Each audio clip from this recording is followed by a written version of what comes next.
Breaking news Bharat Pakistan మధ్య ఉద్రిక్తతల వేళ ఏ దేశాలు ఏ దేశానికి సపోర్ట్ చేసే అవకాశం ఉంటుంది అనే విషయంపై పెద్ద ఎత్తున చర్చ జరుగుతోంది.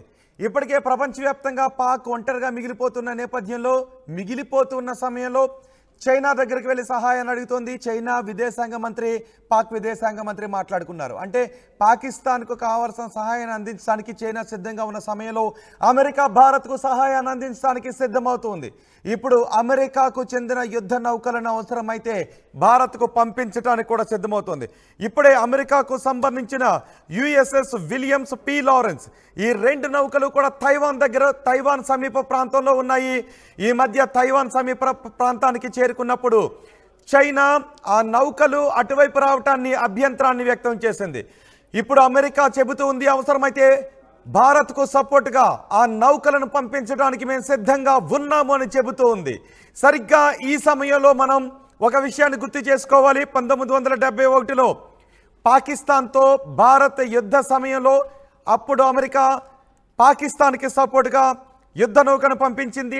దాన్నే టాస్క్ ఫోర్స్ 74గా మనం పిలుస్తాం. అప్పట్లో ఆ యుద్ధ పంపించినటువంటి పరిణామాన్ని టాస్క్ ఫోర్స్ 74గా మనము పిలుస్తూ ఉన్నాం. యుఎస్ఎస్ ఎంటర్ప్రైజ్ అనే నౌకను అప్పట్లో 1971లో అమెరికా పాకిస్తాన్కు సపోర్ట్గా పంపించింది. అదే సమయంలో రష్యా మనకి తన యుద్ధ నౌకలను పంపించింది. దీంతో అమెరికా చేసేది లేక తోక ముడిచి వెనక్కి వెళ్ళిపోయింది. ఆ యుద్ధంలో మనం పాకిస్తాన్ని చితక్కొట్టి పంపించేశాం. అప్పుడే బంగ్లాదేశ్ కూడా ఏర్పడింది. ఇప్పుడు మళ్ళీ పాకిస్తాన్కి మనకి యుద్ధ వాతావరణం కనిపిస్తున్న సమయంలో చైనా పాకిస్తాన్కి సపోర్ట్ చేయడానికి సిద్ధమవుతున్న సమయంలో అమెరికా భారత్కి సపోర్ట్ చేయడానికి సిద్ధమవుతుంది.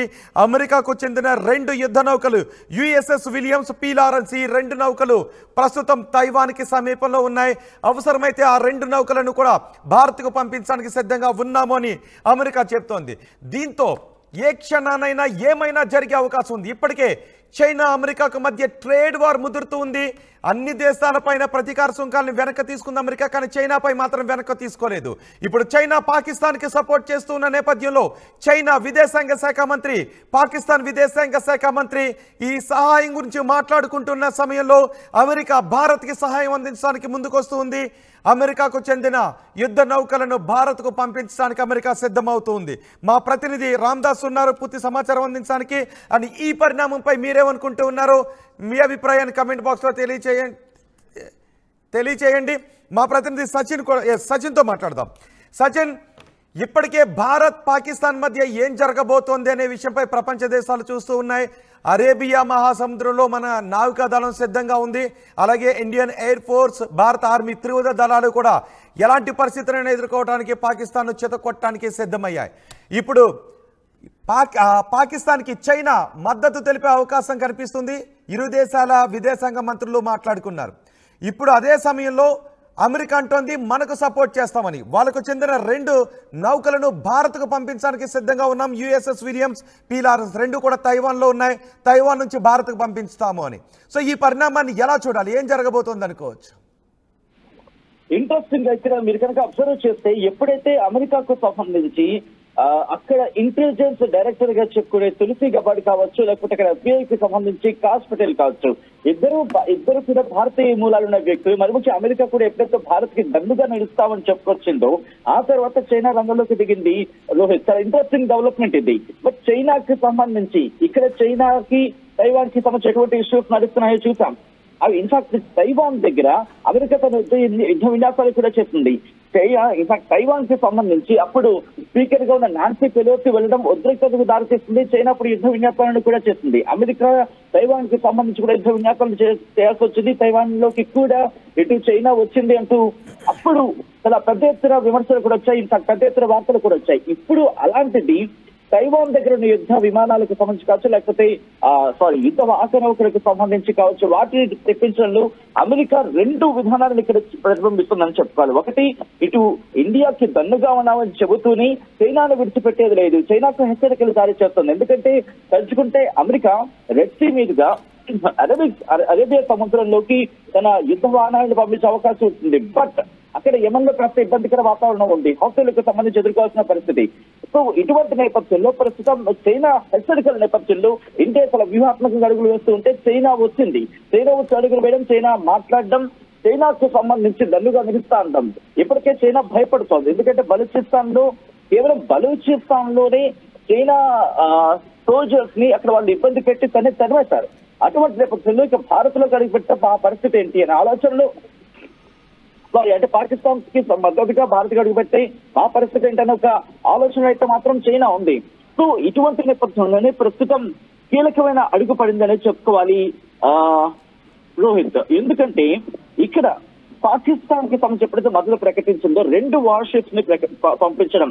ఇన్ఫాక్ట్ పాకిస్తాన్ ఒకదానికి 2 వార్షిప్స్, అసలు యుఎస్ఏ కాదు, మన విక్రాంత్ చాలు, మన సూరత్ చాలు, మన విక్రమాదిత్య చాలు, ఇంకా విక్రాంత్కి సంబంధించి వెనక్కి తీసుకొచ్చే ప్రయత్నాలు జరుగుతున్న ప్రస్తుతం అంత అవసరం లేదు అని ఒక చర్చ జరుగుతుంది. ఇది ఈ చర్చను మనం ఇక్కడ ఖండించడం అని చెప్పి యాక్సెప్ట్ చేసి ముందుకు తీసుకునే ప్రయత్నం కూడా లేదు. కానీ విక్రాంత్ ఒకటి సరిపోతుంది.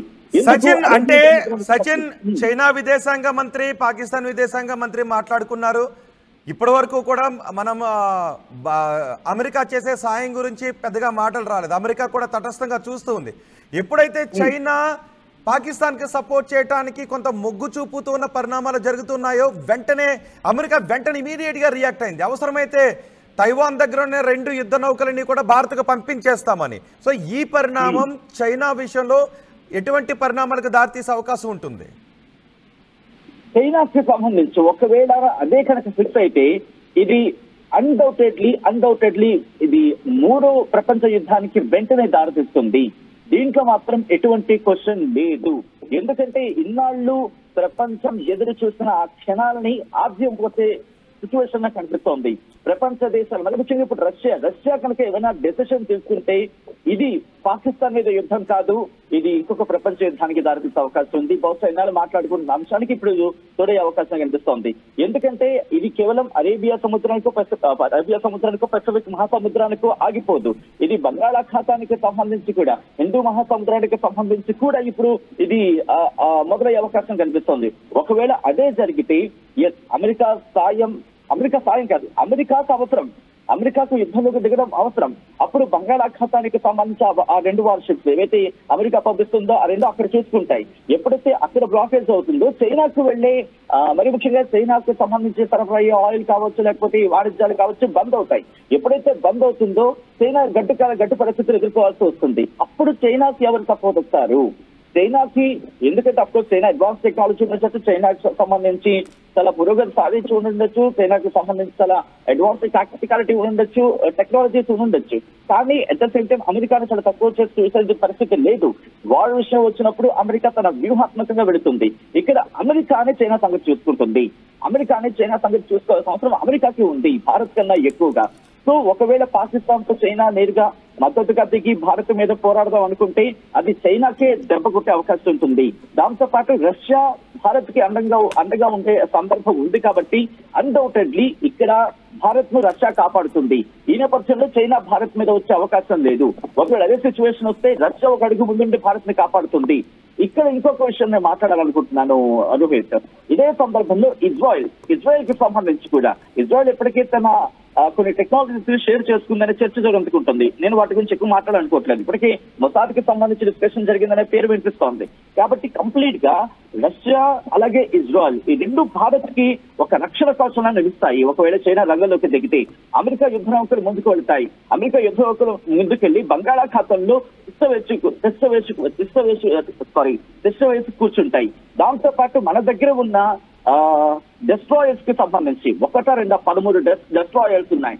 ఆ 13 డెస్ట్రాయర్స్ కూడా అక్కడ నిల్చోబెడితే ఇజ్రాయెల్ కి సంబంధించి ఇజ్రాయెల్ కూడా చాలా ఈజీగా వచ్చేస్తుంది. కానీ అక్కడ మధ్యధరా సముద్రానికి సంబంధించి మాట్లాడుకున్న సందర్భంలో కావచ్చు, లేకపోతే ఎర్ర సముద్రానికి సంబంధించి మాట్లాడుకున్న సందర్భంలో కావచ్చు, వాళ్ళని అక్కడ కంట్రోల్ చేయగలిగితే, అక్కడ కనుక హౌతీని నేసేయగలిగితే ఇది ఇంకా మరి ఈజీ అయిపోతుంది.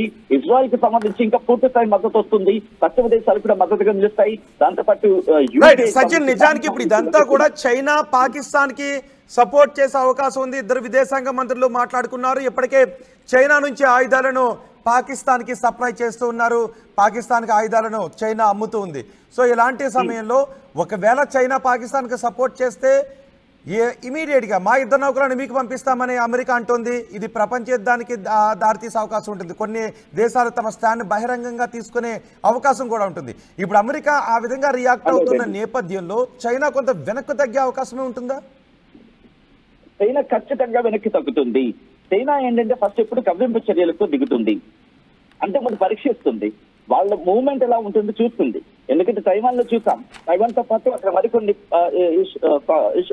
ప్రాంతాలకు సంబంధించి కట్టికి ఇప్పుడు నాకు గుర్తు రావట్లేదు, అక్కడ ఎప్పుడు ఇలాంటి కవ్వింపు చర్యలకు దిగుతూ ఉంటుంది. ఎందుకు మన దగ్గర చూస్తే గల్వాన్ లోయ దగ్గర ఎటువంటి పరిస్థితులు ఉండేదో, మన దగ్గర ఆయుధాలు లేకపోయినా చేతి పిడిగుద్దులు వేసి చూసింది, ఆ తర్వాత వెనక్కి తగ్గింది చైనా కూడా. సో చైనా దగ్గర టెక్నాలజీ ఉంది, కానీ వాళ్ళ సైనికులు అదే స్థాయిలో భయం, భీతి రెండు ఉన్నాయి. కాబట్టి చైనా అంత వేగంగా రావాలనుకోదు. ఎందుకంటే అక్కడ కమ్యూనిస్ట్ పార్టీకి సంబంధించి మాట్లాడుకున్న సందర్భంలో, షీ జిన్పింగ్ కి సంబంధించి మాట్లాడుకున్న సందర్భంలో అక్కడ నియంతృత్వ పాలన అనే మాట వినిపిస్తోంది. ప్రజాస్వామ్య పాలనలో ఇటు ప్రజలందరూ ఒక చేతి మీదకి వచ్చే అవకాశం ఉంటుంది. నియంత్రణ పాలనలో ఎప్పుడు నియంత్రణకు సంబంధించి ఎప్పుడైతే ఇటువంటి నిర్ణయాలు తీసుకుంటారో ప్రజల నుంచి ఒక్కసారిగా నిరసన వ్యక్తమైతే కనుక నియంత్రణ పాలన పడిపోతుంది. ఇది గత కొన్ని చరిత్ర నుంచి మనం చూడొచ్చు. నాజీలకు సంబంధించి కావచ్చు, అప్పటి నుంచి ఆ చరిత్రను చూసుకుంటూ ఉంటే అటువంటి పరిస్థితులు ఉన్నాయి.